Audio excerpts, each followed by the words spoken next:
Hey everyone, welcome to another episode of GIS Bigfoot Answers. Today what I'll be showing is transparency, how to make your layer transparent. Right now we've got the global imagery on in ArcGIS Pro, and I'm going to zoom in on California. We've got the USA parks turned on, and we want to make these parks more transparent so we can see the imagery underneath. So what we do, we click on the layer, then feature layer, then transparency.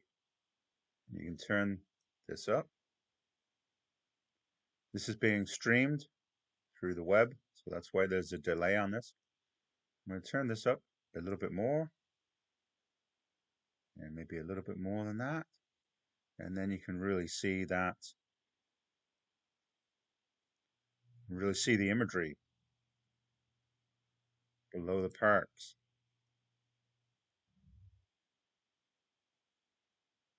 Okay, we'll set that back to 0.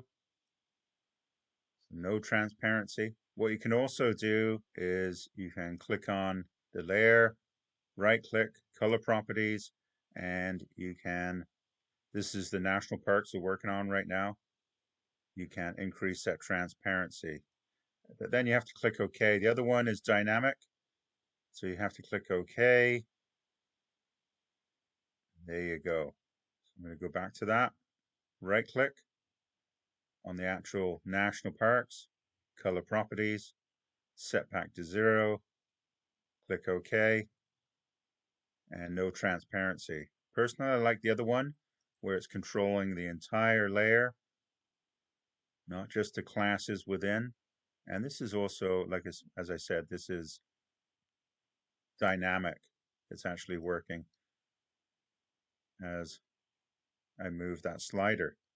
So that's transparencies, guys. Hopefully you found that useful. If you did, please like and subscribe to the channel. And we've also got a Patreon page that I'd appreciate everybody's support. You can join for free, or you can just donate a few dollars a month if you'd like to, and you can be part of the channel. There's some exciting offers there within the Patreon page. All right, thank you. Have a good day, everybody.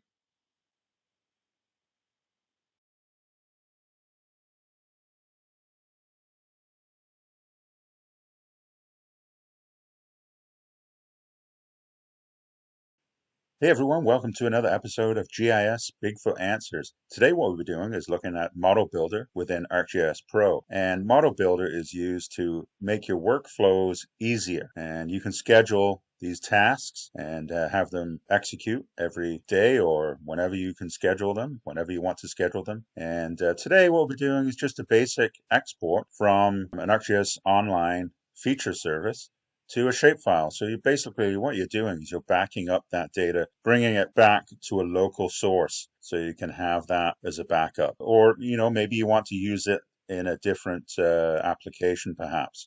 That's quite common where an application might consume a shapefile rather than an online feature service. So the actual model builder is located under analysis and model builder. It comes up with a blank page to start with. And the layer that we want to export is this layer, trails, and I'm going to drag that into this empty space. And from there, what we want to do is export that trails layer. And we want to go to analysis, and then tools. We're going to go export features. I'm going to drag that onto the blank page too. Okay, so here we want to click and drag and point to the export features, and then click input features, which they are. The trails are the input features to the export, and we want to specify the output. So we're going to double click on that, and we're going to point to a local source on this PC, on the C drive, and wherever you want to put it. Okay, and I'm going to call it trails. I'm going to say SHP for shapefile. Click OK. OK. And in the export features, you can filter. You could filter out some of the features. Let's say you had maybe some different classes of trails you could specify in there that you could export only certain trails. Okay, so maybe the snowmobile trails in there that you wanted to filter out, you could remove those as part of the export. So under Model Builder, we want to validate this by clicking on that check mark, and then we want to run. So this is exporting the Trails layer. This is exporting the Trails online feature layer. And this is exported to a Trails shapefile. And so let's check on to see this has been created. And there it is. Trails file has been created. The Trails file, the shapefile has been created. So we're going to save that.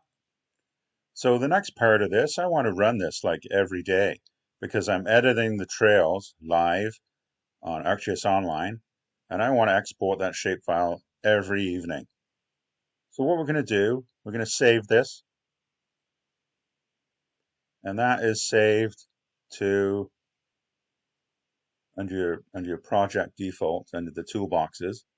Okay, and then we're going to go to open.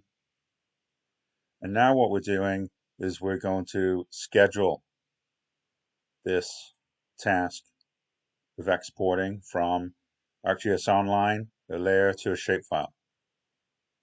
Let's run that. Exporting. Okay, now we're going to schedule. Okay, we're going to schedule it there once, but then we can schedule it like daily, for example. We won't have it end. We'll recur every day. And there you go. That should be set up now. That should run every day. Check it again. Every day at 1 o'clock. So there we go. That's how you build like a really simple model builder, some workflows, a really simple workflow, and you can schedule that task. So hopefully you find this useful. Please get in touch with me if you need me to do any GIS work, if you need me to help you out with any questions, anything at all. I specialize in trails mapping, ATV, snowmobile, hiking trails, cycling trails. If you have any questions or need me to help out, please let me know. Please subscribe to the channel, everybody. See you again soon.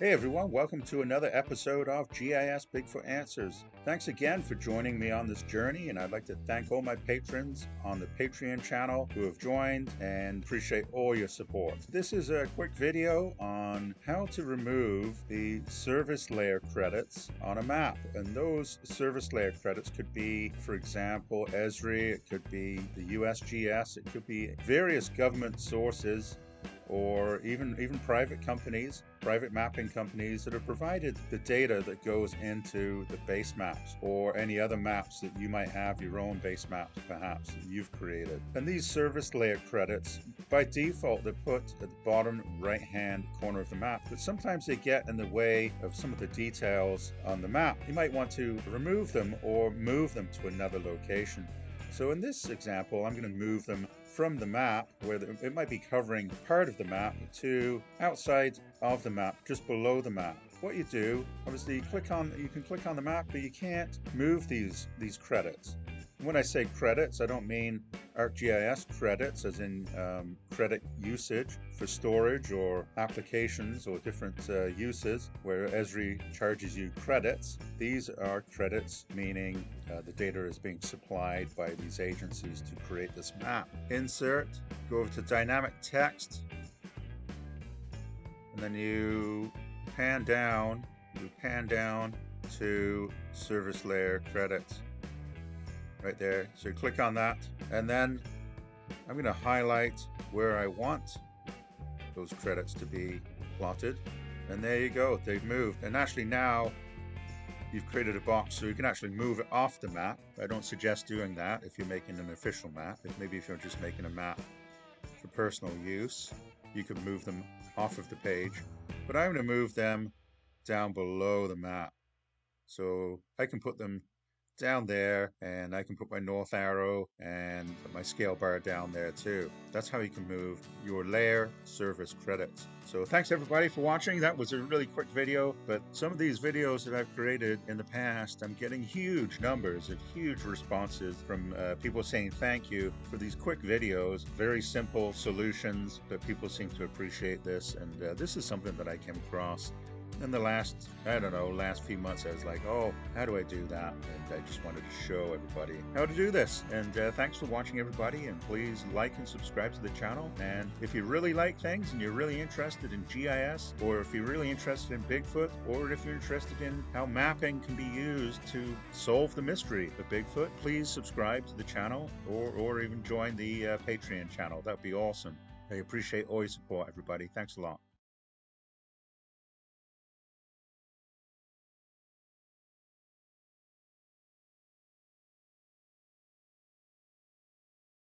Hey everyone, hopefully you're all doing well out there today. And hopefully you're all ready for Christmas and you've got all your presents ready and you're ready to have some holidays and time off work. So what I wanted to show today is a selection of features in ArcGIS Pro and maybe some useful tips that I can show.